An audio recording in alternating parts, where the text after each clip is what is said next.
You know somebody who's magnetic, right? When they talk, people lean in. When they leave a room, it goes a little flat.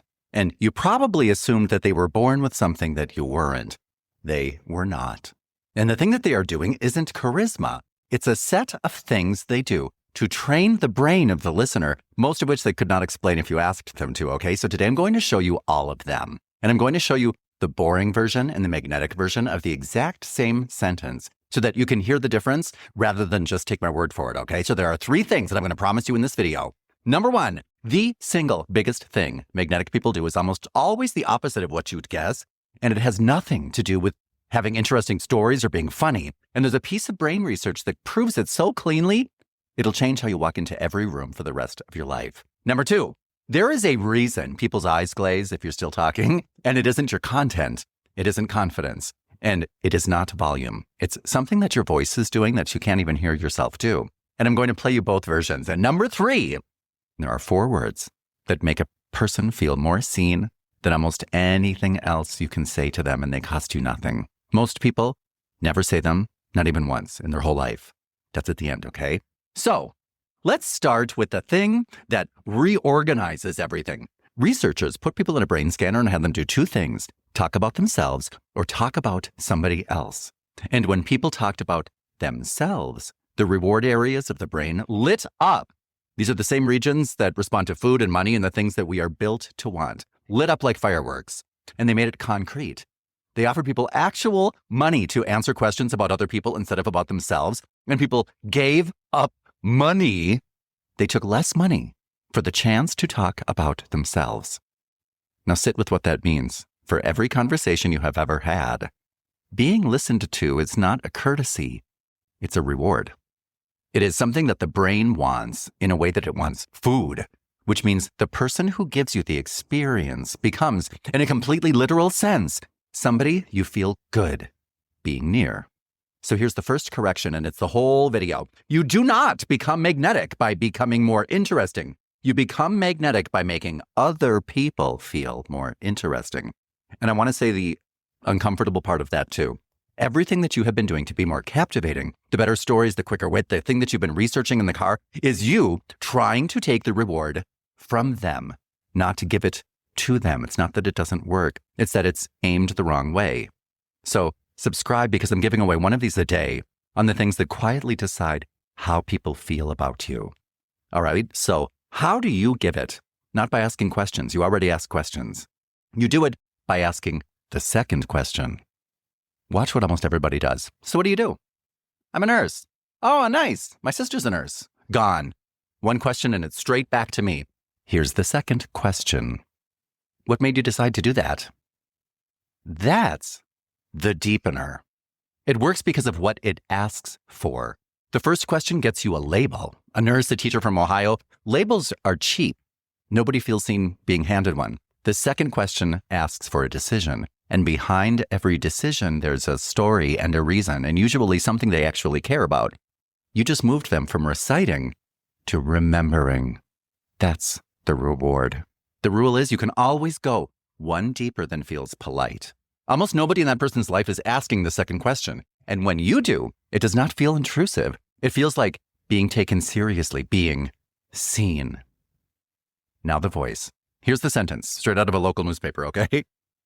Local council approves the plan to replace the bridge on Miller Road following a 2-year review. You didn't feel anything there, right?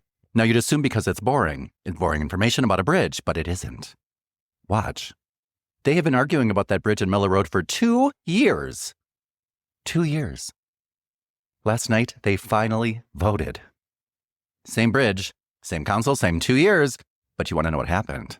I didn't add any facts. I didn't lie. I changed 4 things, and I'm going to give you all 4 of them. First, why the flat version failed. Because of what your brain does with anything it can predict. Your brain is a prediction machine. It's constantly guessing what comes next, the next tone, the next pitch. And when the guess keeps coming out right, it stops spending attention. That's not rudeness. That's just efficiency. It's the same reason you stop hearing a fan running in a room. A monotone voice is not unpleasant. A monotone voice is predictable. Same pitch, same pace, same length of sentence over and over. And after about 20 seconds, your listener's brain files you under handled. and goes on to think about something else while her face keeps nodding. That's what boring is. Not ugly, forecastable, which means being captivating is not about being louder or more energetic or more confident. It's about being slightly harder to predict. That is a mechanical skill that is learnable in an afternoon. So, the 4 things that I changed, 2 of them are patterns that you can use today. Number 1, the break. Long sentence, then something tiny. They've been arguing about that bridge for 2 years. 2 years. The 3-word sentence after a long one is a pothole in the road. The brain had a rhythm. The rhythm broke. And attention snaps forward to find out why. What happened? That's the break. You can do it with a short sentence, a full stop where a comma was, or a silence. Silence is the strongest version. Nothing re-engages a wandering brain like the sound stopping. Number 2, the detail. The flat version said, the bridge on Miller Road. That's fine, but now try that rusted out bridge by the school. The detail. Concrete words build a picture. Abstract words do not. So when you say a dog, almost nothing happens. When you say a one-eyed beagle, they see it. And a person who is seeing something is a person who is present with you. This is the single easiest upgrade in this whole video. Stop saying, it was nice. Say what was actually there. Now, none of this happens on its own, and here's the specific reason. Your speech melody isn't a decision. It's a motor habit laid down over decades, running underneath your attention, okay? In actual conversation, you'll be busy thinking about what you're actually going to say, and the habit will drive that. So, you change it once, out loud where it costs you nothing. 4 minutes tonight, for example, like in my courses, Never Defend Yourself Again, we have a practice partner. Take any sentence, genuinely any sentence, take it out of an email, a cereal box, say it flat, then say it again and put one break in it. Then again with a concrete detail. Then again with the silence, where the comma was. You will hear it flip somewhere around the 4th or 5th pass, and you will feel slightly theatrical, okay?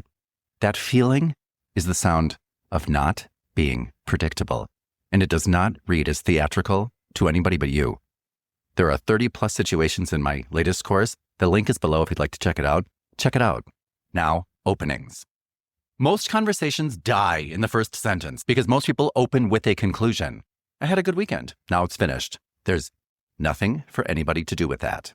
Open with an unfinished thing instead. Something happened this weekend that I still cannot explain. The itch. You've just opened a question in their head and now they need it closed. That need is not politeness. An open question is genuinely uncomfortable to the brain in a way that it will move to resolve. You will never believe what just happened to me. Most people give the ending first. So, anyway, the flight got canceled and we had to drive. And then they narrate it all the way backwards into a room that already knows how it all turned out. Give them the itch first, then scratch it. That is every good story anybody has ever told you. Now pause. One thing. In the comments, tell me about the most magnetic person you have ever known. Not a celebrity, but somebody that you actually knew. Give me one line about what they actually did. I read these and I'll tell you why I'm asking. I've been doing this for more than 30 years, and the answers to that question are almost never. They were funny, or they had great stories. I want to see the pattern in your own comments. All right? Go on. Just leave me one comment. Now, I want to show you what's actually happening when it really works. When a conversation stops being 2 people talking, taking turns, and becomes whatever that other thing is, all right? Researchers scanned a speaker telling a story and separately scanned the people listening. What they found is the listener's brain activity starts to mirror the speaker's. The same patterns in the same regions moving together. It goes further than that, though. The better the listener understood, the more genuinely they got it. The stronger the mirroring. In the best moments, the listener's brain isn't following along. It starts running slightly ahead, anticipating. Sit with that for a second, because it is a very strange and beautiful fact. When you truly understand another person, your brain starts doing what their brain is doing. That's not a metaphor. That's 2 separate people, 2 separate skulls, running the same pattern. And whatever we mean by we really connected, that's what it looks like from the inside of the machinery, okay? Subscribe if this is your kind of thing, because I do one of these a day. Now, quickly, the things that break the sync. I'm going to give you 4. You will recognize all of them. Number 1, the topper. That is nothing. Listen to what happened to me. You just took the reward off the table at mid-sentence, or the correction. They say Tuesday, it was Wednesday, and you fix that. The fact does not matter. You just told them that you were auditing rather than listening.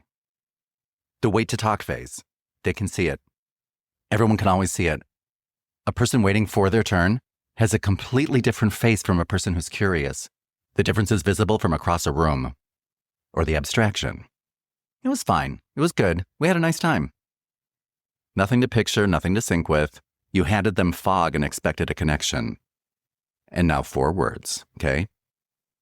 You said earlier that is the callback. You reach back to something they said 10 minutes ago. I used to call this the PEC, the personal emotional connection. When you do this, you take something that they said in passing. It was small. They didn't even think about it. And you bring it up again. Here's what this proves. It proves you were there.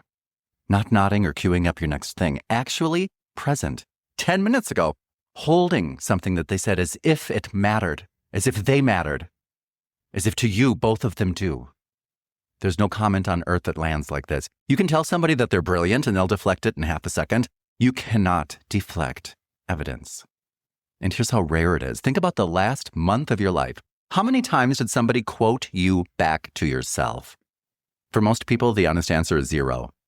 That's how much room there is here. So let me tell you what all of this actually is. Every technique in this video is just one thing wearing different clothing. Attention.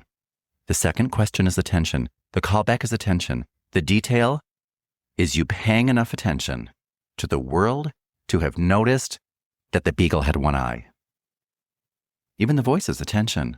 The breaks, the silences. Remember that the brain needs space, needs silence to attach meaning to something. When people listen to you, the left hand of the brain is activated. When you stop, the right hand starts to activate, to attach meaning to what the left hand of the brain just learned. You can't fake it. You can fake pitch, you can rehearse a story. You cannot fake wanting to know, because the wait to talk face gives you away in about 1/10 of a second. Everybody reads it without knowing they even read it, which means this is not really a good set of techniques at all. It's a decision about how you're going to treat people. The techniques are just what it looks like from the outside. Now, I said at the start that you do not become magnetic by becoming interesting. Here's the version of that I actually believe. Everyone you meet today is walking around slightly unseen, partially invisible. Nobody asked them the second question this week. Nobody quoted them back to themselves. Nobody wanted the details. And they stopped expecting it, which is the sad part, because it means they've quietly concluded that there's not much in them worth asking about. And you can just decide to be the person who breaks that today. And the next conversation that you have, it costs nothing. It takes about 4 seconds. One of the principles that I teach is that the only thing missing in any situation is what I'm not giving. This is the cleanest example of it that I know. You walk into a room feeling like you don't have enough. You're not interesting enough. You're not quick enough. Nothing to say. And the whole time, the thing that the room is starving for is the one thing that you had the entire time and we're holding on to. You're not magnetic because of what people get from you. You're magnetic because of what you give to them. You're magnetic because of who they get to be around. That's it. That's the secret. And it's the technique. It's a kindness. And it happens to be the only one that really works. You have to care about other people. So here are the 5 things. Something happened this week that I still cannot explain. What made you decide to do that? 2 years. Not a dog, a one-eyed beagle. And the detail. You said earlier that. Ask the second one. Don't be predictable. Say the concrete thing and prove you were there. And do the 4-minute drill tonight. Any sentence out loud, one break at a time. Practice it where it's free. Use it where it matters. The link is below. I'm Dan O'Connor, and somewhere today, somebody's going to tell you something small about themselves. Ask the second question and make it big. See how large you can make them feel and see what happens, okay? And remember, There is nothing that you have to say that you can't say in a more loving way. So stop defending yourself and start loving yourself. You deserve that, okay? See you in the next one. Make sure to subscribe to the channel. And if you'd like the latest full course, it is the first link in the description below.